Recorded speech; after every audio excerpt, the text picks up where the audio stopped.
Hey guys, welcome. I am so excited. Today we are going to be talking with my friend Beck, who lives in Australia. I think it is so important to learn about different countries, and oftentimes we get confused or we hear things and we assume things about certain places, but to actually talk with someone who lives there is a great opportunity to learn more about that place and develop a heart for people around the world as well. So let me bring Beck on here and get you introduced. Hey, Beck. Hey. Oh, hey. Oh, hey. How are you?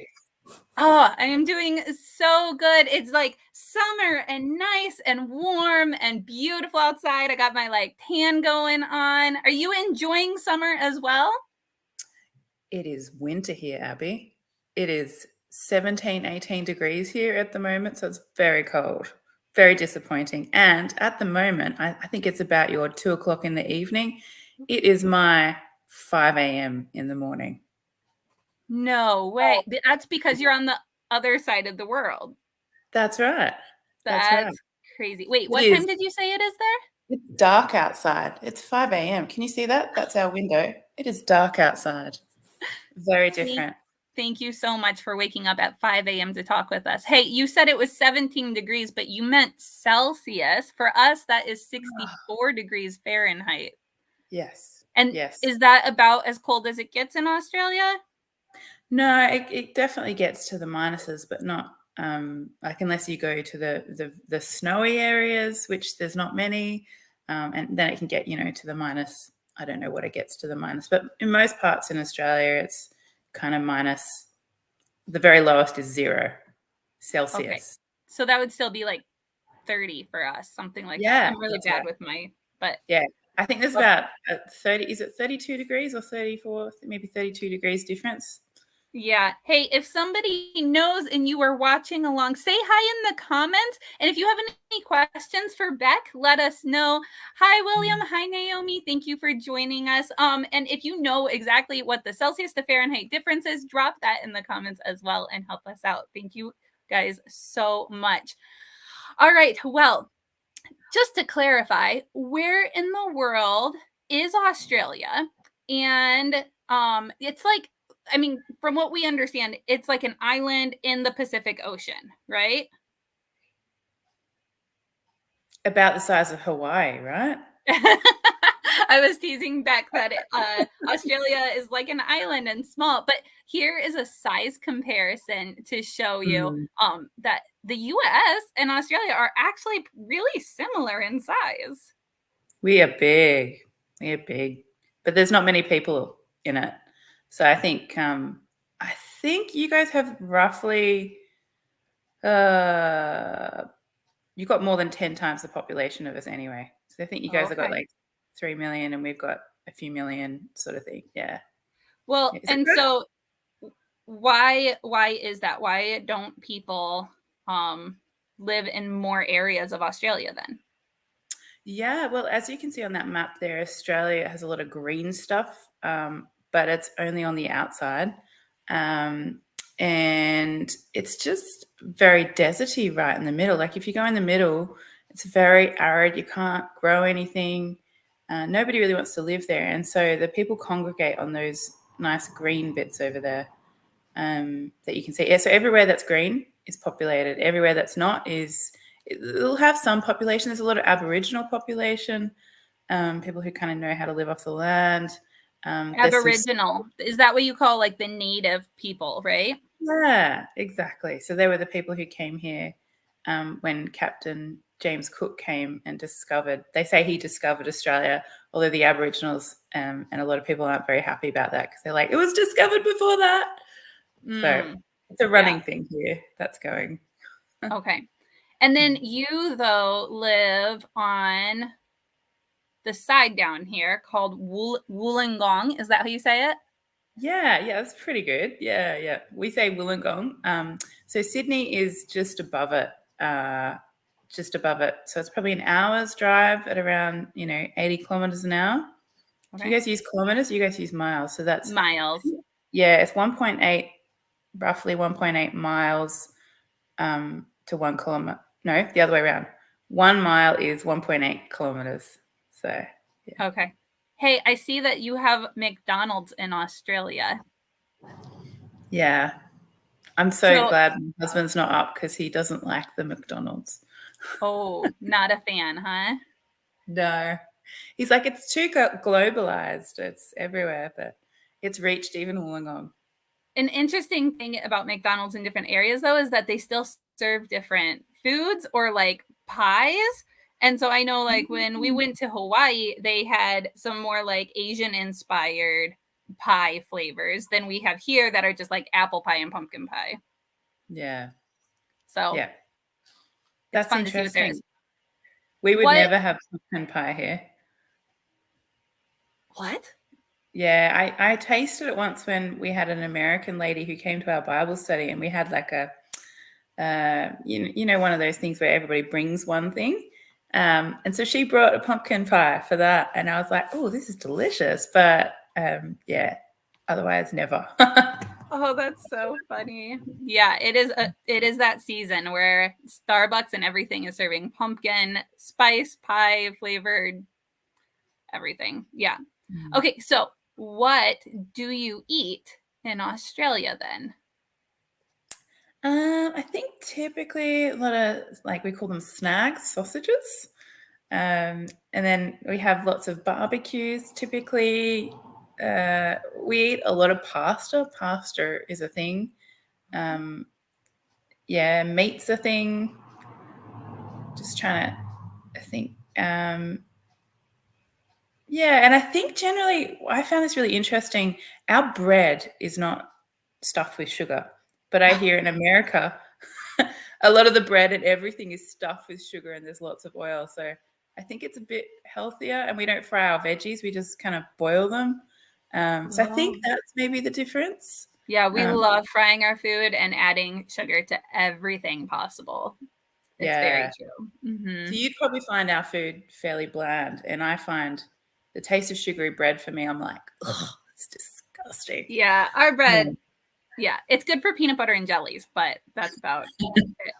Okay, so my family actually got to go to this place called Bub's Aussie Gourmet Pies, Oh, and nice. they are, what do we call them? We call them like pot pies, kind of here, and they're just stuffed with meat.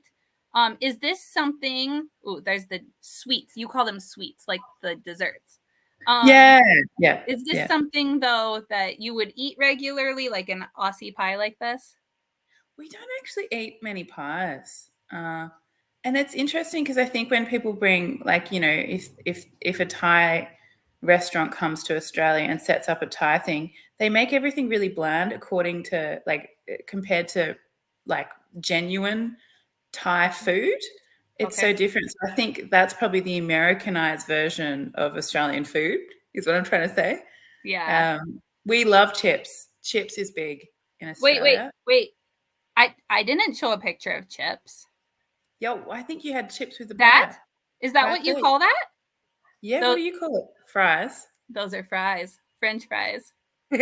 We call them chips because they're chips off the potato. Okay, yeah. Yeah, So yeah. what do you call chips? What's the Like difference between chips and fries? chips are the crunchy ones that come in a bag for a snack. Ah, we just call them chips as well. Oh, they're just all chips. Okay. It can I, get confusing though, because you're like, oh, let's go get some chips. And people are like, bag of chips or like, the hot stuff. I was just watching a thing about comparing the words, and in the United Kingdom, they call them cold chips or hot chips to differentiate. Mm. So Mm. you might That need would to work. implement that maybe to Yeah, clarify. maybe. Maybe. Okay, let's see. So I wanted to ask you about your flag. Let me grab my picture here. Uh, this flag looks a little, oh, there we go, add to stream. It looks a little familiar up in the top corner there. What's going on? Well, I guess we are well, I was going to say a vassal state. We're not. We were discovered by the English a little bit after, I guess, America was discovered, and so we very much have that. And also, the Queen is actually our head, unlike America. Yeah, so we actually have her on our coins, which I think you're going to show. I get one, but you've got a money picture later on. We have her on our coins. So we have the Parliament, and they're really, yeah. So those coins there, you can't see it on any of them. But if I were to flip one round, she's on the back of every one of them, Elizabeth. Okay. And so really it's kind of like she's our puppet, not puppet queen, but she's our queen in name. But people are not too happy about that here. And we occasionally have votes about getting rid of the queen for our, nominal head.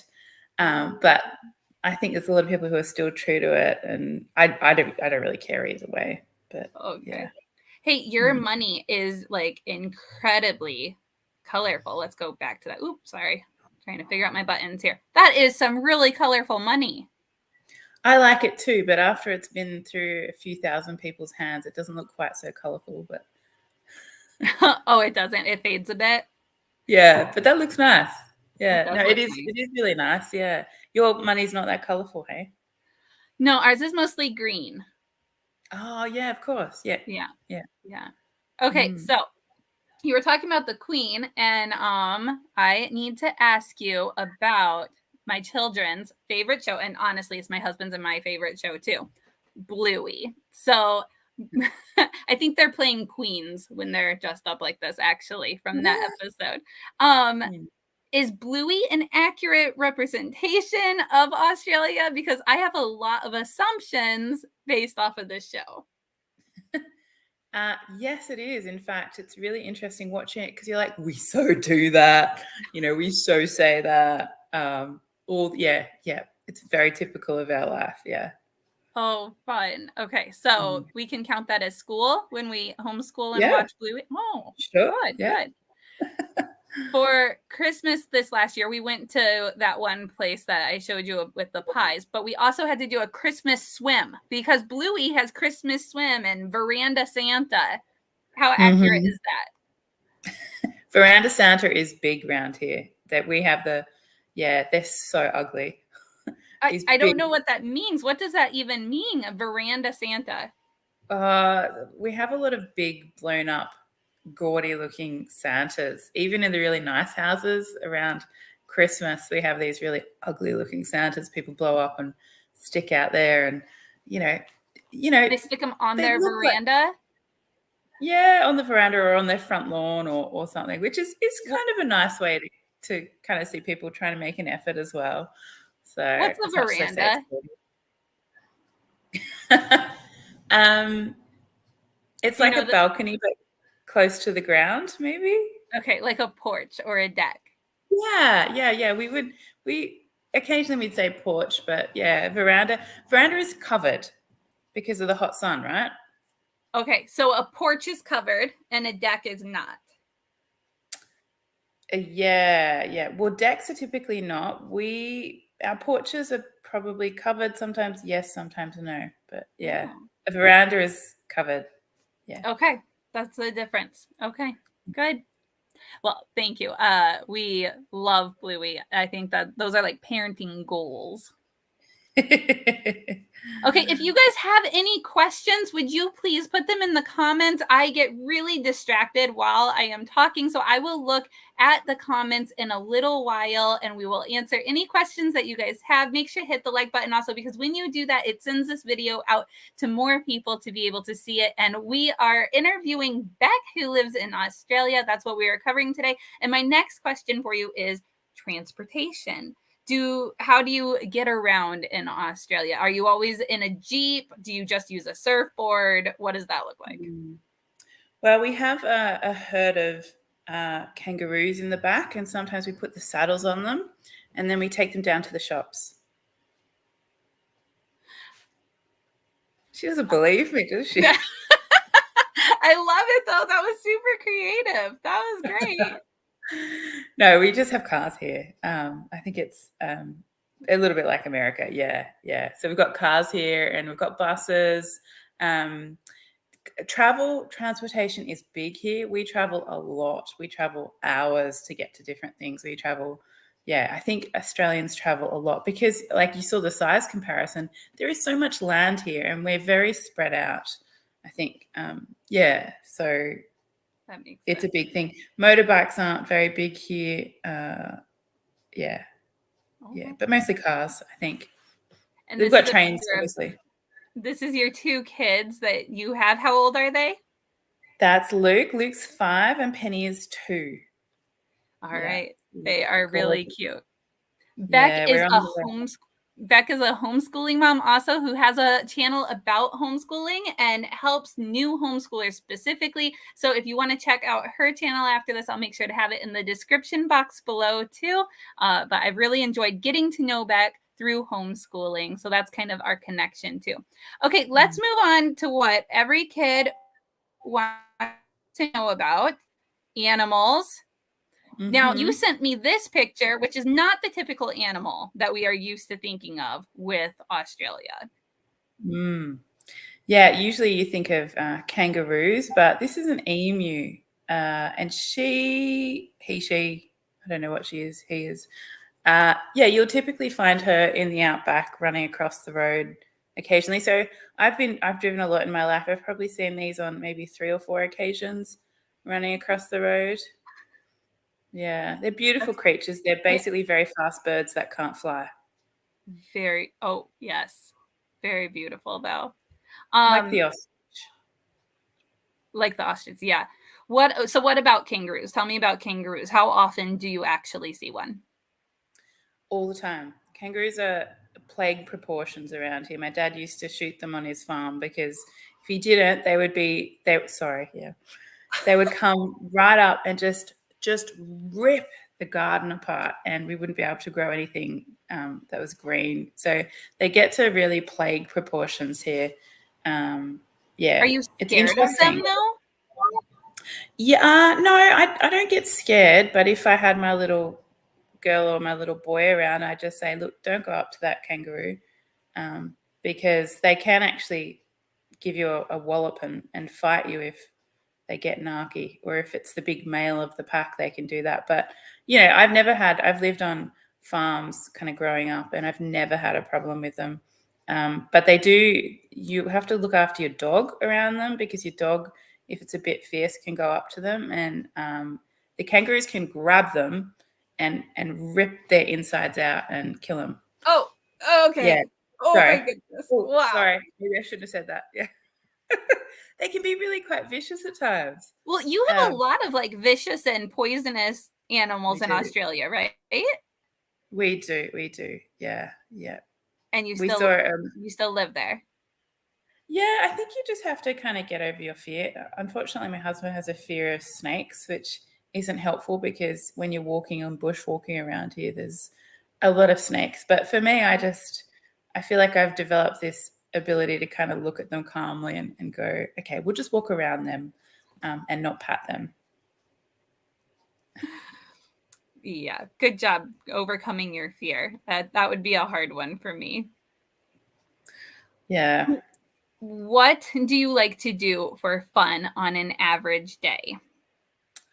Well, if I'm not allowed to say paint my house, which I find really very cathartic. We like going out in the backyard and just hanging, and I like vegetable gardening. My husband, on the other hand, will always go for a swim if he has a day off. He's a surfer, so he loves to surf. Yeah, big fan of surfing, and we have loads of beaches around here. As you said, we lived in Wollongong, which is like it's coastal and it goes up the coast. So we have lots of great opportunities to go surfing and so on. This is a picture of your backyard, yeah? Mm, mm. So that's, yeah. So they're our veggie patches. You can see it's been really hard. We've actually had the most amount of rain in 50 years this year. So usually my vegetable garden would look thriving, but the rain's just absolutely decimated. You can see some peas growing there and some cabbages. That's my lemon tree, which is covered with a net, because the cockatoos perch on that gum tree out the back. You can see it just beyond the fence there. There's 2 big gum trees there. They sit there, they wait, and when food sources get rare, they'll look at the gum tree and go, I can get the seeds out of those lemons. They pull the lemons apart, don't eat any of the lemon, just eat the seeds inside it. And within about 2 or 3 days, our lemon tree is stripped bare of hundreds of lemons. Oh no. So keeping the net over it helps with that, though. It does, but it doesn't let in a lot of light. And as you know, for trees to get buds on them and to grow fruit again, they need lots of light. So I need to take it off shortly to get my next harvest. Okay. Okay. All right. Let's see. I have some pictures here of your children again. And what are you doing here? So we're at the Science Centre. So because we are homeschooled, we take the children. We've got the Discovery Centre, which is for younger children, and the Science Centre, which is for older children. And they've got all these really cool science areas and science stations. So here Luke's looking at ferrofluids. So he's pressing that green button there, and I think that magnetizes. There's this triangular bit of metal in the middle there, and it magnetizes the outside rods, and it causes the iron in the fluid to come up over that bit of triangle there. So it's a really cool thing if you see the video. I should have given you the video, but anyway, it's very cool to watch. Well, no, we'll just add the link down below so people can see your video too of Yeah, what a typical day looks like for you, because that is really neat. yeah. And this is at the same place, yeah? This is at the Discovery Centre, so for smaller fries, like more Penny's age, although Luke really enjoys it because there's so much to see and do, and there's Lego stations and, building stations and tradie stations and lots of different things, yeah. So overall, you're not that different than us, even though you live on the other side of the world and it's 5 a.m. there and it's 2 p.m. here and we have opposite seasons happening. That's pretty cool. Think so. Yeah.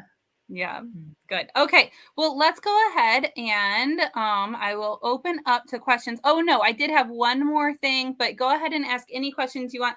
Beck, what about books? If we want to learn more about Australia, do you have any books that you would recommend off the top of your head? Not off the top of my head, no.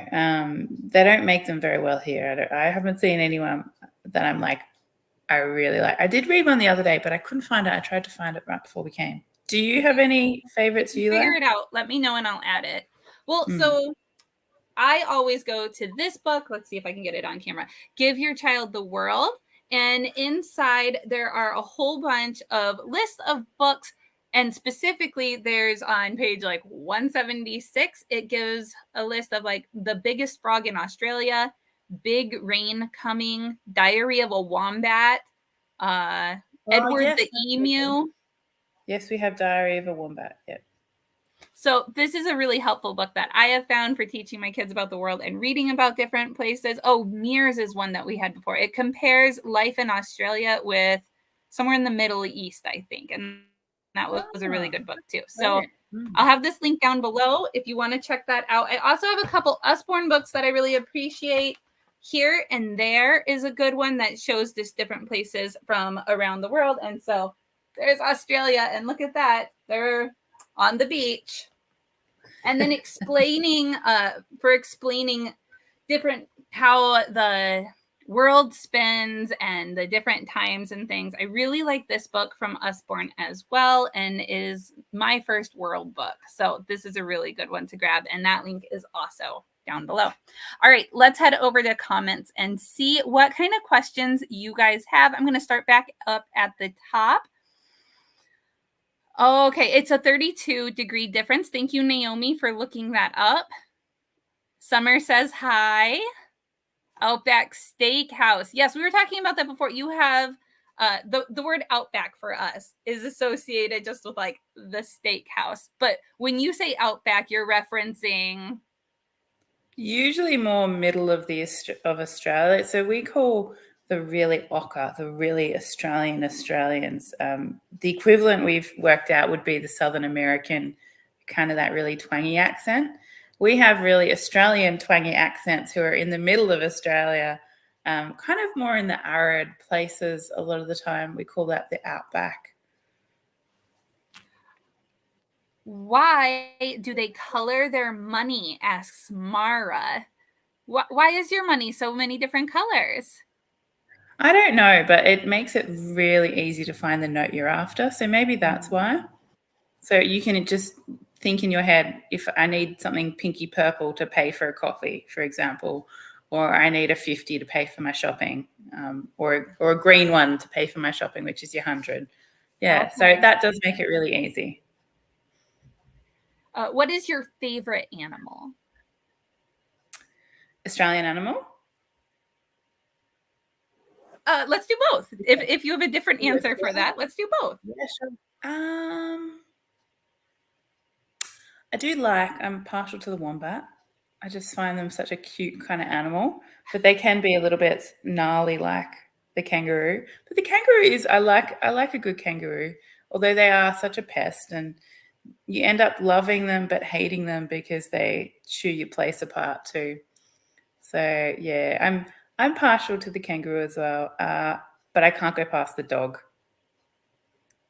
Okay. Yeah. The dog. Nice. Hey, you mentioned that your dad does away with kangaroos that are being pesty. And when we do that here, it's usually to deer or not that Yeah. they're, yeah, sometimes they eat the crops, but that's what people go hunting for here. But we end up using the meat. So Mm. Brandon would like to know, do you eat kangaroo steaks? We do have kangaroo steaks they sell in the shops, but they tend to be more tender than the ones. If you just shoot a kangaroo and then try and eat the meat's not that tender. In fact, we have a joke here. Uh, the best way to cook a kangaroo is to throw a brick into a big pot of boiling water and then throw a kangaroo carcass into a big pot of boiling water. And then after 5 hours of boiling it, bring up the brick and eat it. Because the kangaroo is so jolly. It's not tender, and hence the joke. That's a good one. I like that. Yeah, that's right. Wow. Yeah, but you can eat it. Yes, definitely. Well, let's see. Brandon's distracting me with his critiques to help me live stream better in the future. And I appreciate that because I do want to keep doing this. If you guys would be interested in seeing more live streams with people from other places around the world, let me know. And I promise I will get better at it. This is our first time. And I thank you, Beck, for allowing me to use you as my trial here. No We grew up worries. with I'm having fun, Abby. at 5 a.m. Thank you. Naomi says, we grew up with a storybook called Capybara. Capybara? We'll have to look that one up. I'm not sure. That doesn't sound familiar to you either. No, but that's all right. I have a 5-year-old though, so we haven't kind of got into all the Australian ones for later kids either. Oh, sure. Okay, what about Tim Tams? Do you know what Tim Tams are? Yeah. Tim Tams are very popular here. They have this slurping contest where you get a glass. I don't know if you have it in America. But you get a glass of milk. Yeah. Tim Tam? What do you call it? Tim Tam They call Slam? it a Tim Tam Slam, I think, but we don't really have them in America. We have to import them from other places. So I don't think most Americans know what Tim Tams are, which is such a shame because they are so good. It's a human right to have a Tim Tam. Yes, I agree. It's like it's like Oreos in the US. Do you have Oreos?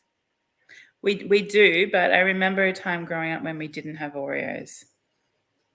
What a sad life it once was. Yeah, and Reese's Pieces, I believe that's American. That is a recent import, a fairly recent import. I remember having an American who stowed it away in her backpack and was like, "Have a Reese's Piece, let me tempt you." So, kids, next time you have a Reese's Pieces, think about all those poor kids in Australia who are just now being introduced to them in their life. Absolutely. Yeah, absolutely. All right. Well, let's see. Trees. Trees in Australia are different than here in America. We don't have any pictures of those to show, but can you just list off a couple familiar trees that you have in your area and you can just look them up later? Yeah, we've got lots of Banksia trees here, and the big main one here is the eucalyptus tree. And I read there's like over 200 different types of eucalyptus trees. So we have two massive ones out the back. As I said, the cockatoos sit on those trees out the back, and they will eat the other trees.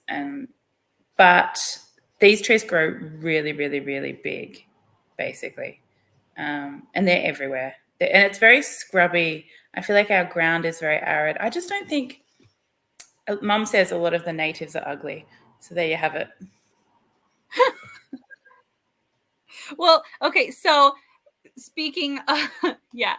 Oh my goodness, how do you, okay, let's talk about invasive species. Frogs, I'm reading. Frogs are an invasive species for you?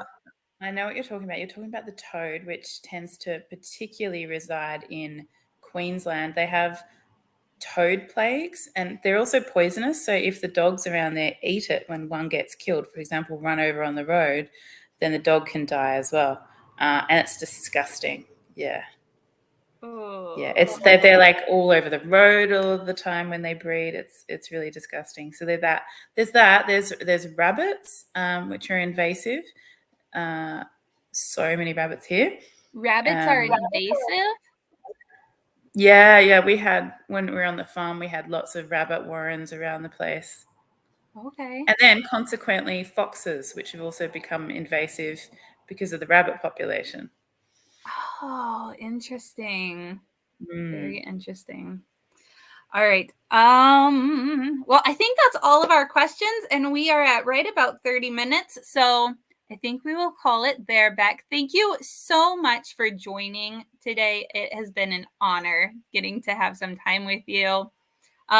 We will link down below how to find your channel. If you are a homeschool mom interested in more homeschooling content, again, go check out Beck's channel and subscribe if it looks like something that you would want to watch more often. We don't want subscribers that aren't actually interested in our content, right, Beck? No. But we want you if you are. What was that? We want you if you are. I did have one more question, actually, that I forgot, and that is, how can we pray for your country?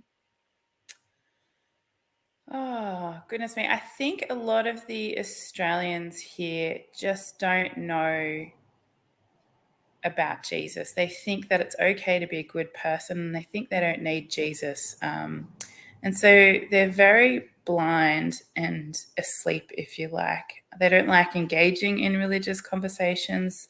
They just basically want to, if you like, eat a meat pie and watch their footy. So you can just pray for increased awareness and open eyes to the gospel. Yeah, I think that's true everywhere in the world. Just praying that Jesus would reign over people's hearts and that they would get to know him is so important. And we will definitely keep you and your family and your country in our prayers. Thank you so much for joining, Beck. Thanks, Abby. All right, bye-bye.